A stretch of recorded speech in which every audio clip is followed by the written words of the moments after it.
Hello বন্ধুরা, সবাই কেমন আছো? আশা করি খুব খুব ভালো আছো, আর আমিও ভালো আছি। আজকে আমার বান্ধবী আসছে আমাদের বাড়ি ঘুরতে, তো বললাম বান্ধবীকে চল একটুখানি ঘুরে আসি। কারণ এতদিন এত রোদ্দুর ছিল যে রোদ্দুরের জ্বালায় আর কোথাও বেরোনো যেত না। চতুর্দিকে বৃষ্টি হচ্ছে, কিন্তু আমাদের এদিকে বৃষ্টি হচ্ছে না। যাই হোক, আজকে মনে হচ্ছে বৃষ্টি হবে, এত হাওয়া চলছিল চতুর্দিকে। তো বললাম চল আমাদের পাশেই একটু নদী আছে, নদীর পাড়ে ঘুরতে যাই। তো নদীর পাড়ে আসলাম আমরা সবাই মিলে ঘুরতে আর এই বাঁশের সেতুটি দেখতে। বেসিক্যালি এই বাঁশের সেতুটি তৈরি হয় ছট পুজোর সময়। আমাদের এই নদীতে ছট পুজো হয়, ছট পুজো দেখতে দারুণ ভালো লাগে, আমার তো খুব ভালো লাগে। তো এই সেতুটি বানানো হয় বেসিক্যালি কারণ এই পাশের লোক যাতে ওই পাশে যেতে পারে আর ওই পাশের লোক যাতে এই পাশে আসতে পারে।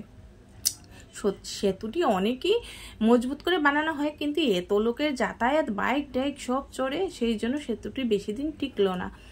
আর এই যে দেখতে পাচ্ছেন নদীটি চিনতে পারবেন না। যখন ছট পুজো হয় দারুণ ভালো লাগে।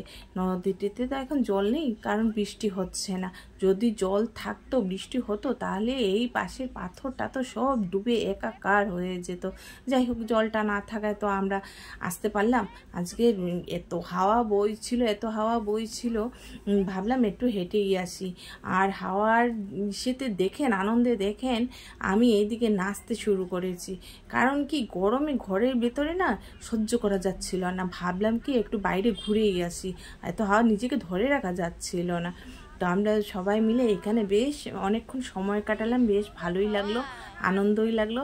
আর বান্ধবীকে দেখাচ্ছি, কারণ কি ওকে তো দেখেছেন হয়তো আমার ব্লগগুলো যারা দেখেন আপনারা বলতে পারবেন এই বান্ধবীকে আপনারা দেখেছেন। আমরা 5 জন বান্ধবী, তার মধ্যে ও একজন।